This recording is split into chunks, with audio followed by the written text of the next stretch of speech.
You're saying it wrong. It's Leviosa, not Leviosa. Emma Watson's acting. Hermione then, Emma now. Talent. Has her acting actually improved? Or is she a one-note performer who's been doing the same technical routine no matter the genre? I don't know. Children's fantasy, musical, indie movie, period drama, studio blockbuster. She's done it all, and yet somehow has delivered nearly the same performance blueprint every single time. The changes have been minuscule. The range has never extended past Deathly Hallows. How old were you when you started making those movies? I was 9. 9 years old. Wow, wow. And beforehand, did you know about the books? Was that a part of your life? Oh my God, it was a huge part It was of a my huge part of your life. Yeah, This one-note actress was the definition of a child actor lottery winner. Plucked from obscurity. Handed the golden ticket. Yeah, a lot of money. That's just remarkable, isn't it? 10 Given or the 11, keys 10? to the castle before she even knew there was what even was a castle. And yet, the one thing she never seemed to get was actual acting training. I see you've packed. See, you haven't. Oh, and just to confirm, we all know who the best actor is in the Harry Potter series. It's this guy right here. Ron motherfucking Weasley, method acting the fuck out of this scene. Emma Watson, she's described the childhood self as a nice, middle-class English girl. She attended the University of Bristol, where she obtained a BA in English. Watson subsequently trained at Drama Studio London, 2003 receiving an honorarium. Bristol University, she went to...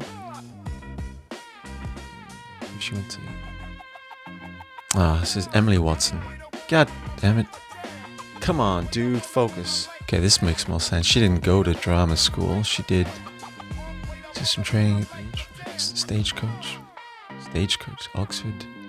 Stagecoach training at 8. Okay, so she has had training. Well, it's not very good, is it? And by the age of 10, Emma landed her first role in the movie Harry Potter.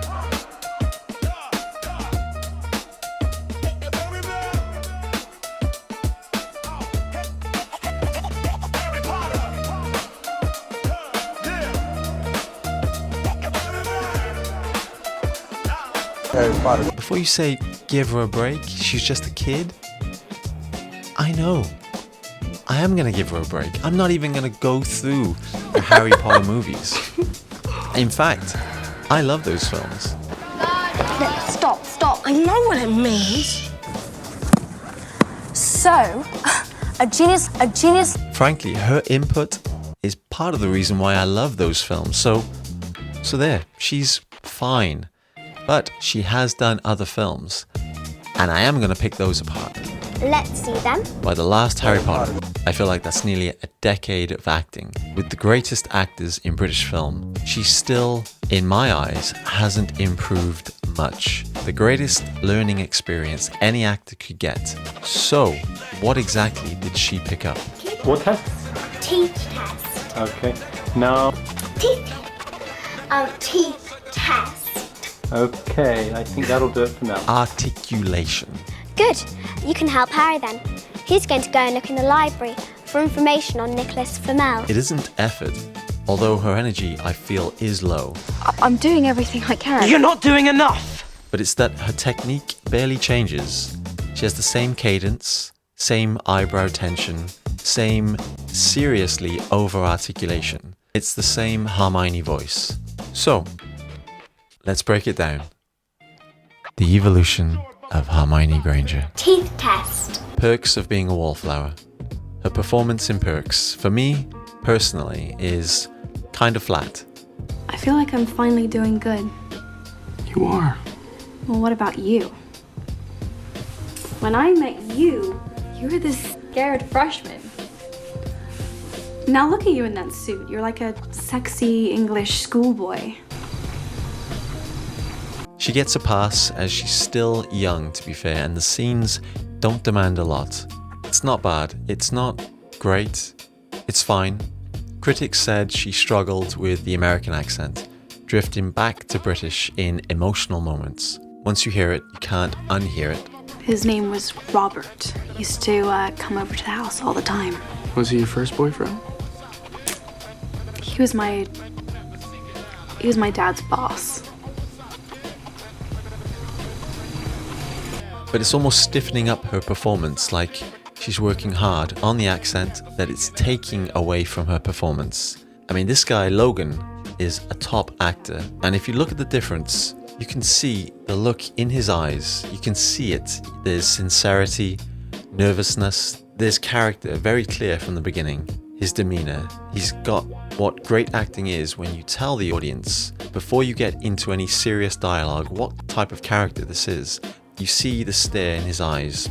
You don't see that in Emma's. I don't really believe the words that she's saying, but it's okay. I mean, at least she's not crying. You really think so? Oh dear, that lip bite. No, that's not good. That's mechanics. It's all acting. She's telling the audience with that lip bite. But if this is real life, you would never do that.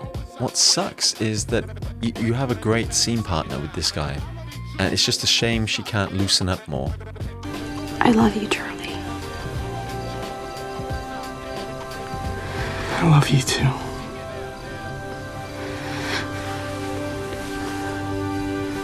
I mean, did we feel that? I love you? I feel like we want a little bit more. We want more Hermione. She's just ticking the boxes, reading the lines and doing the motions that she needs to with her eyes, but it's all just signaling. Make sure it was all perfect. The scary thing was that Sophia really likes ad-libbing, and you know, a lot of the scenes are totally improvised. So then I realized that my accent had to be perfect, because not only did I have to say lines in it, I had to think in an American accent. Next is Noah. Her role as Ela in Darren Aronofsky's Noah, which was released in March 2014. Watson referred to her role as physically very demanding, given the usage of special effects, and she did extensive research on childbirth to effectively portray a scene in the film. The film, a box office success, of course, received mixed reviews for its direction and casting. Vanity Fair wrote that Watson anchors the film's emotional scenes, sitting on an Icelandic beach with Russell Crowe, her hair wild and eyes burning. Watson is quiet but ferocious.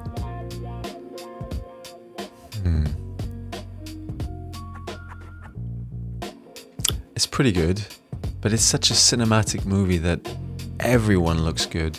Like with the wind and the scenery, you know, you can't not get fooled by it. It's like, no. See, if you look at this, this is not good. He chose you for a reason, Noah. He showed you the wickedness of man and knew you would not look away. He chose the wickedness of men. Do you think that's good acting?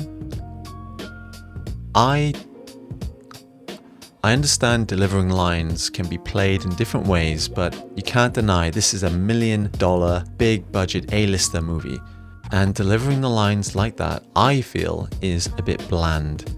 I think it's a bit boring. In this movie, Noah's Ark, right? She's lost a child in this movie. Lethargic moment of reflection with her and Noah, the man. He is the man in this film. And I just don't hear anything in her voice. If you listen to it, it's just, he chose you, Noah. He chose you for a reason, Noah. As she's looking off at the sea. I don't know. This is not a Chanel perfume ad. I was going to say it's fine, but I've changed my mind. It's a fine performance. It's not overdone, but it's underdone. Sorry. So next up we have Beauty and the Beast. She's not a singer, but she's singing, and in musicals, I think they require more energy in the acting and the singing. She doesn't have that. I think she's a very one-note actor, And what I mean is that she has the same sound no matter the part that she's playing, no matter the emotion. There goes the baker with his tray, like always. The same old bread and rolls to sell. Every morning just the same. The range of emotion and inflection in her voice and tone and performance isn't very vast. It's very limited. So for a musical like Beauty and the Beast, she's a bit out of place. Her line delivery, still very articulated. There's some mic adjustment going on there. If there's any singers watching, is that possible that they can do that? The crescendo here, the build-up, the little homage to the Sound of Music. Nobody around, so you can really belt out the notes.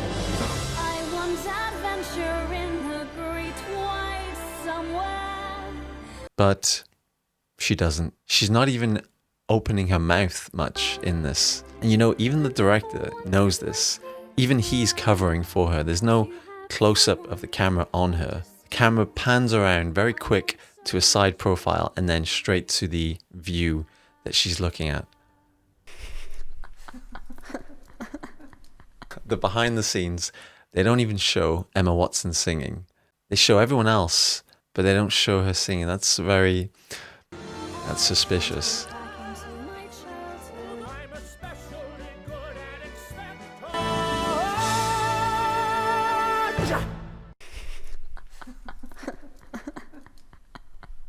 It's not good to see behind the scenes because you get to see everyone around her, all the talented people, singers, dancers, actors, giving it everything they've got in the background. And she's center stage and they're giving it their all. They're all moving, owning their own parts. But Hermione just barrels through with her boots, no grace and poise. She must be thinking, I'm not doing a very good job. The film garnered positive reviews. Chicago Sun-Times thought her performance was all pluck and spunk and sass and smarts and fierce independence as Bella. If you held still, it wouldn't hurt as much. Well, if you hadn't run away, none of this would have happened. Well, if you hadn't frightened me, I wouldn't have run away. Well, you shouldn't have been in the West Wing. Well, you should learn to control your temper. What movie were you watching? Seriously, the cartoon was more emotional and deep. That hurts! If you'd hold still, it wouldn't hurt as much. Well, if you hadn't have run away, this wouldn't have happened. If you hadn't frightened me, I wouldn't have run away. Now hold still. This might sting a little. By the way, thank you for saving my life. In the same year, she starred opposite Tom Hanks in the film adaptation of Dave Eggers' movie, The Circle. I'm at work. I come here each day and in return I receive money to buy goods and services. Oh, well, I've got to be quick. I'm in Germany. Why are you in Germany? Right, interview. What? I got you an interview tomorrow. Yes, I did. Really? No. Yes, I did. I couldn't even watch it, so we're not going to bother with that. Moving on, Little Women, monster cast. Emma Watson walking into this Avengers level period drama lineup with her articulation. She's not terrible, and she's put opposite the biggest actors around. I'm sorry, John. The silk was the first real expense. Not, I suppose, too much for a dress. With all the notions that are needed to finish it these days.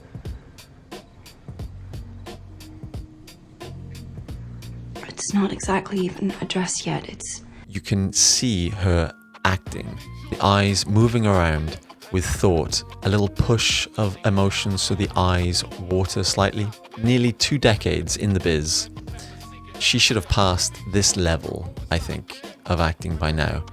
And for a period drama, her articulation suits the period drama, but it's the level of acting that she's in. She has no chemistry with her partners. There's no connection. You know, there's no illusion that maybe she loves that person. You truly see some hurt in the husband's face. Here. He doesn't move, he stays seated, and you see hurt in his face. She moves, she pleads with him, but you don't see it in her eyes. I don't see it. I think she might be afraid to let go and risk looking silly. Nobody wants that, especially at her level of fame, because everyone is watching her to see if she messes up. And so it's safer to go with the technique that she's doing. So she doesn't look bad. It's perfect for her image, for the brand deals, for the perfume ads. And maybe that's exactly what's going on, but to make sure that she always looks good and it doesn't push her outside of that comfort, it just keeps her looking good. But for real acting, for real method, putting your heart and soul out there on screen for the world to see and judge and risk looking silly and failing on the public stage for the true craft of acting, that's not for everyone. And I would be so bold to say as it's too risky. This is a business. So maybe she's fine actually. For what she's doing a good job. And the fact that she's more active outside of acting as well is almost an indication that she's doing exactly what she needs to keep pushing her brand, Emma Watson.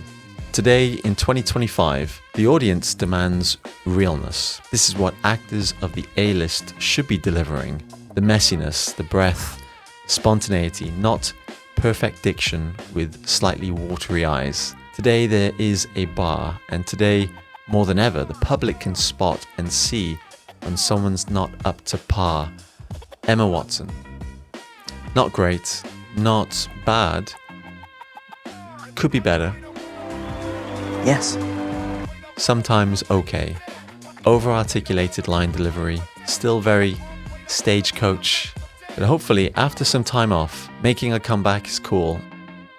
I want to know if you agree with my comments.